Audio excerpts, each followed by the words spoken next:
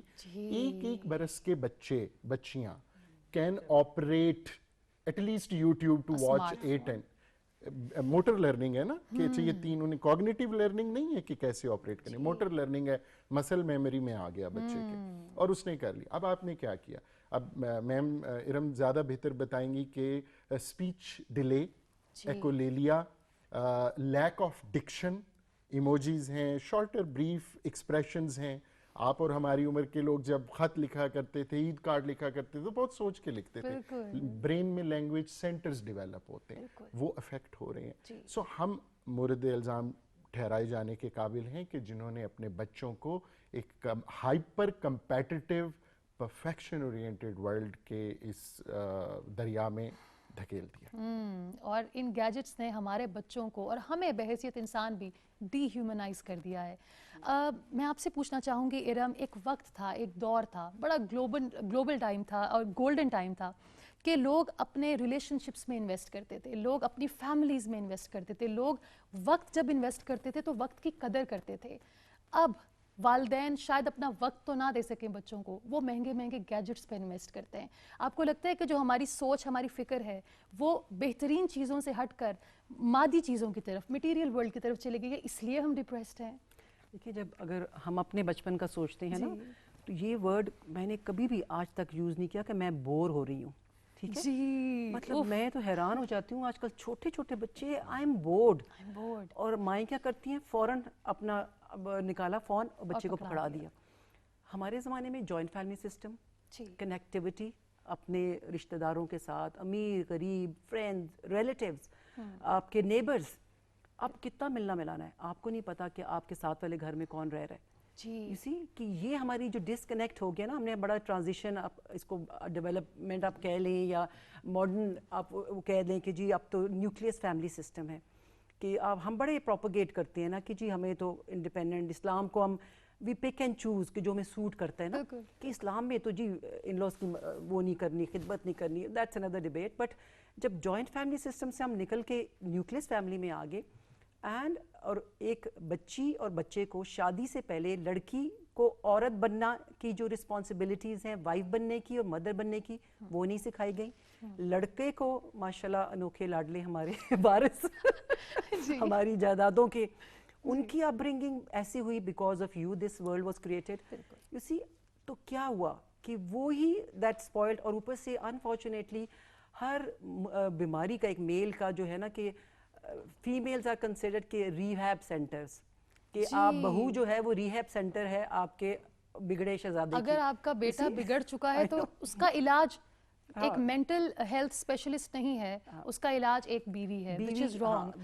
یہ سوال ارم آپ نے بہت اچھی بات کی. ڈاکٹر صاحب, ایک پریشر ہم نے اپنے بیٹوں پر بھی ڈالا, اور بچپن سے ڈالا.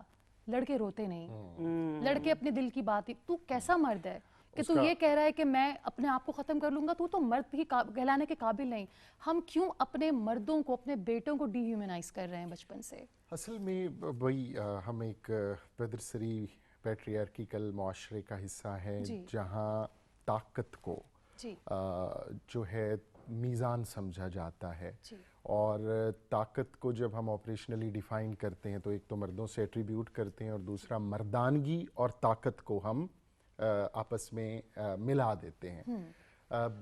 مرد نہیں روتے, اس کا نتیجہ یہ ہے, ہمارے وہ ناظرین جو یہ پروگرام دیکھ رہے ہیں, کہ پوری دنیا میں اگر 4 افراد کارڈیو ویسکولر ڈیزیز کا دل کی بیماریوں کا شکار ہوتے ہیں تو اس میں 3 مرد ہوتے ہیں اور 1 خاتون ہوتی ہیں.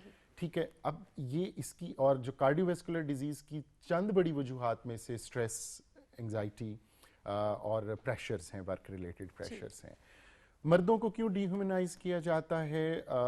بچپن سے ہی 2 مسائل جنم لے لیتے ہیں. ایک تو ان کو طاقت کا غلط تصور دے دیا جاتا ہے کہ اگر آپ روئیں گے، جیسے میں نے پہلے عرض کیا کہ کمزور اور کمتر کہلائیں گے، اور پھر رونے کو کمزوری اور کمتری کے ساتھ جب آپ نے اس وابستہ کیا تو صنف مخالف کے حوالے سے بھی ایک منفی رویہ پروان چڑھ گیا کہ کیونکہ خواتین روتی ہیں، بہت ایموشنل ہوتی ہیں، اس لیے کمزور ہیں خواتین.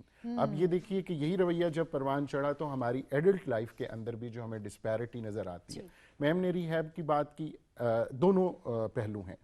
بچیوں کے لیے مدرز یوزولی حش کر دیتی ہیں، ان کی کوئی مینٹل ہیلتھ یا ڈسٹربنس کا علاج نہیں کرایا جاتا کہ شادی کون کرے گا. ڈرگ ایڈکشن سے لے کے کوئی مورل، سوشل، مینٹل پرابلم ہے، بچے کی شادی اس کا واحد علاج سمجھی جاتی ہے اور بتایا نہیں جاتا. سب سے تکلیف دہ بات یہ. اچھا، اور سونے پہ سہاگا کہ بہت سی مدرز ان لا ہمارے پاس آتی ہیں، بچوں کی، لڑکوں کی، شوہروں کی امائیں، کہ میری بہو کو بس سمجھا دیں، کسی طرح گزارا کر لے. We are not social solicitors. ہم نے یہ ہرگز نہیں کہنا، بلکہ ہم نے اس بچی کو یہ بتانا ہے کہ آپ کے شوہر کی یہ کنڈیشن پریونٹیبل نہیں ہے، مینیجیبل ہے. آپ کو بہت قربانی دینی پڑے گی. اگر آپ اس کے لیے تیار ہیں تو اس ریلیشن شپ میں رہیے، ورنہ آپ کوئی ایسا فیصلہ کیجئے جو آپ کے لیے بہتر ہے. سو ہم تو اس رویے کو پروان چڑھانے کی کوشش کرتے ہیں as a mental health practitioner, لیکن ناظرین کے لیے بھی ضروری ہے کہ وہ ان چیزوں کو سمجھیں. جی کوئکلی میں ایک بات جو مجھے بہت زیادہ پریشان کرتی ہے وہ یہ کہ اس وقت ہم سب کے سب we are facing global pandemic, اور اس میں ہم جہاں اپنے ہیلتھ کو لے کر پریشان ہیں وہاں ہم اپنی مینٹل ہیلتھ کے بارے میں بات نہیں کر رہے. اس کا سائیکولوجیکلی ینگسٹرز پہ، اسٹوڈنٹس پہ جن کے اسکولز آن لائن ہو گئے، انیکا کیا اثر ہوگا؟ اور آپ بھی بتائیے ہمیں کہ بڑوں پر اس کا اثر کیا ہے، کیونکہ بہت سے لوگوں نے اپنے پیارے کھوئے ہیں، بہت سے لوگوں نے اپنی جابس کھو دیں.